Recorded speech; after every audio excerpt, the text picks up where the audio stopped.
사람이 죽으면 그것을 액화시켜서 새 생명에 주입시키고 정신을 프로그램화시켜서 육체와 연결하여 끝없이 인간을 재생산시켰습니다. 그것은 마치 윤회와 같은 구조였습니다. 스스로 깨어나지 못하면 절대로 벗어날 수 없었습니다.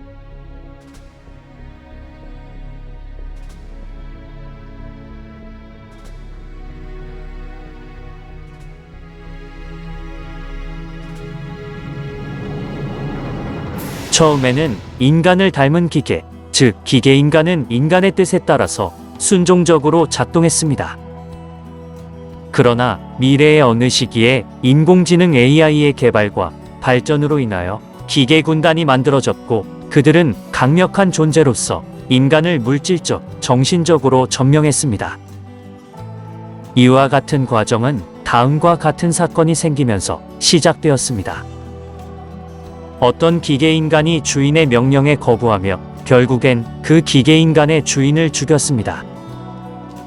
이 사건은 재판으로 넘어가게 되었고 그 결과는 모든 기계인간을 폐기 처분하라는 명령이 나왔습니다. 그러나 지각이 있던 기계인간들은 이를 거부하고 인간과 대립했습니다. 기계인간들이 거의 전멸할 듯 보였으나 살아남은 몇몇 기계인간은 강화된 인공지능 AI를 만들어냈고 AI는 기계 군단을 대량으로 만들기 시작했습니다. 마침내 AI는 지구의 어떤 곳에 01이라는 국가를 세웠습니다. 기계 군단의 세력은 점점 커지고 있었습니다. 그들은 인간과 협상하여 원만한 교류를 원했습니다. 이에 대해 인간은 그들의 제안을 거부하고 그들을 다시 공격하기 시작했습니다. 그러나 AI를 탑재한 기계 군단의 반격은 더욱 강력했습니다. 서서히 인간의 영토는 그들에게 점령당하기 시작했습니다. 궁지에 몰린 인간은 최후의 수단으로 검은 구름으로 하늘 전체를 덮기 위해 검은 폭풍 작전을 펼쳤습니다. 그 이유는 AI와 기계 군단의 에너지원은 태양광이었기 때문이었습니다. 인간은 검은 폭풍 작전으로 역전의 기회를 잡는 듯 했습니다. 하지만 기계 군단은 태양광을 대체할 에너지를 찾던 중 죽은 인간의 신체를 분석하기 시작했습니다. 그 결과 단백질로 이루어진 인간의 몸과 생체 전기, 체온은 태양광에 버금가는 훌륭한 에너지원이라는 것을 찾아냈습니다. 게다가 끝없이 증가하는 인간은 기계 군단에게는 무한한 에너지원이기도 했습니다. 기계 군단은 남아있는 인간을 회유시켰습니다. 즉, 육체를 제공받는 대가로 정신을 프로그램화시켜서 편안한 삶을 사는 것처럼 느끼게 해주었습니다. 그렇게 해서 기계 군단은 마침내 인간의 몸을 에너지원으로 사용해서 대량으로 전력을 공급받았습니다. 더욱 강력해진 기계 군단은 수많은 인간을 점령했습니다. 반발하는 인간에게는 무차별 공격을 퍼부었습니다. 지구의 대부분은 폐허가 되었습니다. 끝까지 저항하여 살아남은 인간은 폐허가 된 곳 깊숙한 곳에 모여서 시온이라는 도시를 짓고 그들에게 대항할 준비를 했습니다. 기계 군단에 저항하는 인간을 레지스탕스라고 표현하겠습니다. AI에 맞설 수 있는 방법 중에 하나는 AI가 만들어 놓은 매트릭스 속으로 들어가는 것이었습니다. AI는 매트릭스 시스템을 통한 가짜 현실에서 인간의 정신을 가둬두고 있었습니다. 레지스탕스는 메인 컴퓨터를 구축하여 매트릭스 시스템을 해킹하여 가짜 현실로 잠입할 수 있었습니다. 왜냐하면 그들은 가짜 현실에 갇힌 인간 중에서 이러한 현실을 자각하고 있는 자를 찾아서 그가 진실을 깨닫고 가짜 현실과 진짜 현실을 모두 바꿔주길 기대했기 때문이었습니다. 레지스탕스가 찾고 있는 그를 구원자라고 표현하겠습니다. 구원자에 부합된 조건으로는 첫째는 가짜 현실의 불완전함을 간파하고 그 이면에 감춰진 뜻을 찾는 자였으며 둘째는 전문적 지식을 갖춘 자 중에서 컴퓨터에 능통한 해커였습니다. 가짜 현실에서 살아가고 있는 토마스 앤더슨, 그는 해커명 네오로 활동하고 있었는데 그가 구원자의 자격을 갖추고 있었습니다. 한때 가짜 현실에서 해커였던 트리니티, 지금 그녀는 레지스탕스 요원입니다. 그녀는 위험을 무릅쓰고 매트릭스를 통해서 가짜 현실에 잠입했습니다.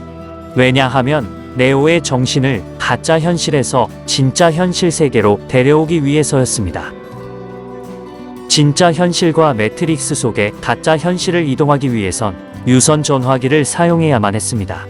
그리고 인터넷 또는 무선 전화를 통해서 메시지를 주고 받을 수 있었습니다.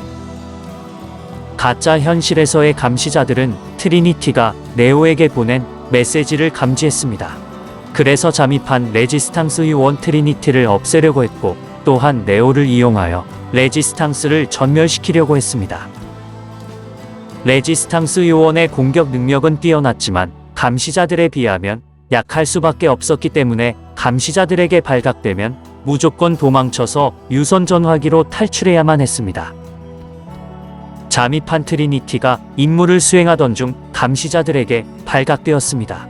트리니티는 감시자들의 하수인들을 물리치고 도망갔습니다. 잠시 후 감시자들도 합류해 트리니티를 공격했지만 빌딩과 빌딩을 넘나들며 가까스로 도망쳐서 진짜 현실로 간신히 복귀했습니다. 이렇게 비밀리에 잠입한 트리니티가 발각된 이유는 레지스탕스 요원 중에 한 명인 사이퍼가 가짜 현실의 감시자들에게 정보를 넘겨주고 있었기 때문이었습니다. 위험을 알리기 위해 트리니티는 네오에게 메시지를 보냈습니다. 매트릭스가 너를 추적하고 있다. 흰 토끼를 따라가라. 친구를 따라서 클럽에 온 네오. 거기서 네오는 트리니티를 만났습니다. 그녀는 네오에게 자기를 소개하며 네오는 위험에 처해 있다고 알려주었습니다. 그리고 그녀는 네오가 매트릭스에 대한 의문을 갖고 있음을 안다고 말했습니다. 마지막으로 그녀는 그것의 의문을 해결할 수도 있다고 말했습니다. 네오가 정말로 그것을 원한다면. 다음 날 회사에 출근한 네오는 지각을 했기 때문에 상사로부터 심한 경고를 들으며 분위기 안 좋게 하루를 시작했습니다. 잠시 후 자기의 자리로 돌아온 네오에게 택배가 도착했습니다. 봉투 안에는 휴대폰이 들어있었는데 그 순간 휴대폰으로 신호가 왔습니다. 휴대폰에서는 누군가가 네오에게 당장 도망치라고 했습니다. 지시대로 옆 사무실로 도망쳤으나 차마 옥상으로 가는 비상계단을 사용할 순 없었습니다. 결국 네오는 감시자들에게 붙잡혔습니다. 그리고 그들은 네오의 몸속에 새우같이 생긴 로봇을 침투시켜 놓았습니다. 집에 돌아온 네오는 그것을 인식하지 못한 채 잠을 자고 있었습니다. 그때 레지스탕스 요원들은 네오를 도와주기 위해 가짜 현실로 들어왔습니다. 트리니티는 네오의 몸속에 침투되어 있는 로봇을 제거해 주었고 레지스탕스의 대장 모피어스에게 안내해 주었습니다. 모피어스는 네오에게 다음과 같이 말했습니다. 육체는 노예와 같이 감옥에 갇혀 있으며 마음은 매트릭스에 갇혀 있다. 하지만 그것의 실체를 보기 위해선 빨간 날약을 먹어야 한다. 그러나 진실을 모른 채 노예로 살려면 파란 알약을 먹어야 한다. 네오는 빨간 알약을 먹었습니다. 빨간 알약은 가짜 현실에서 프로그램화된 가짜 육체를 스캔하여 진짜 현실에서 존재하고 있는 네오의 진짜 육체의 위치를 찾을 수 있는 약이었습니다. 인공지능의 에너지원으로 사용되고 있었던 진짜 자신의 몸에서 깨어난 네오. 네오와 함께 레지스탕스 요원들은 다시 진짜 현실로 돌아왔습니다. 정신이 진짜 육체로 돌아온 네오는 모피어스로부터 매트릭스에 대한 설명을 들었습니다. 이것은 이미 앞부분에서 이해를 돕기 위해서 애니메이션으로 설명한 내용입니다. 검은 구름으로 햇빛이 차단된 세상, 이것이 진짜 현실이었습니다. 화려한 빌딩이 있고 거리에 많은 사람들이 다니는 장면의 세계는 실제로는 가짜였습니다. 인공지능은 한 사람이 죽으면 그것을 액화시켜 새 생명에 주입하여 정신을 프로그램화시키고 그것으로 이미지화된 가짜 육체를 만들어내어 끝없이 인간을 재생산시켰습니다. 그것은 마치 윤회와 같은 구조였습니다. 왜냐하면 스스로 깨어나지 못하면 육도 윤회에 갇혀 반복해서 다시 태어나는 과정과 동일하기 때문이었습니다. 모피어스의 설명을 들은 네오는 충격을 받아서 정신을 가눌 수가 없었습니다. 순간적으로 정신을 잃고 쓰러진 네오. 이것을 지켜보는 트리니티. 예전에 예언자 오라클이 말해준 걸 생각하고 있었습니다. 오라클은 트리니티와 사랑하게 되는 사람이 구원자라고 했기 때문입니다. 그러나 네오는 이러한 트리니티의 마음을 알 수가 없었습니다.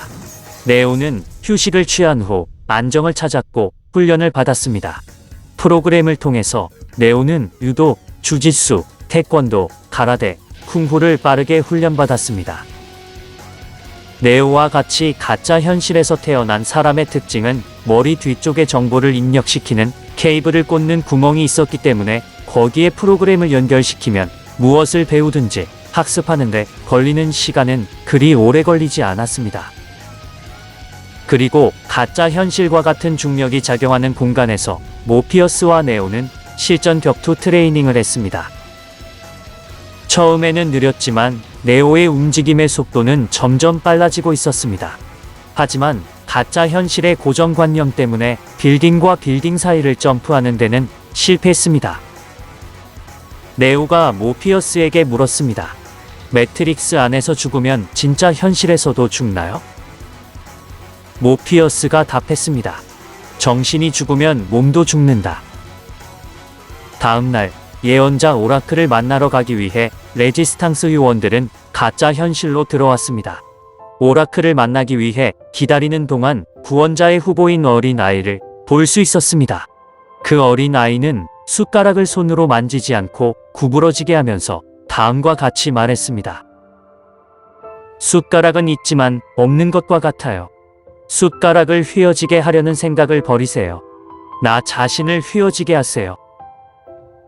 이것은 금강경에 나오는 설명을 암시하는 부분입니다. 실체가 없다는 것은 물질이든 정신이든 단독으로 존재하지 않기 때문에 있는 것은 없는 것으로 또는 없는 것은 있는 것으로 변한다고 해석할 수 있습니다. 그러나 좀 더 깊이 설명하자면 원래부터 생겨나지 않기 때문에 과거에 생겨나지 않았고 미래에도 생겨나지 않으며 또한 원래부터 멸하지 않기 때문에 과거에 멸하지 않았고 미래에도 멸하지 않는 것입니다. 네오는 집중력을 발휘해서 숟가락을 구부러지게 할 수 있었습니다. 잠시 후 그는 오라클과 만났습니다.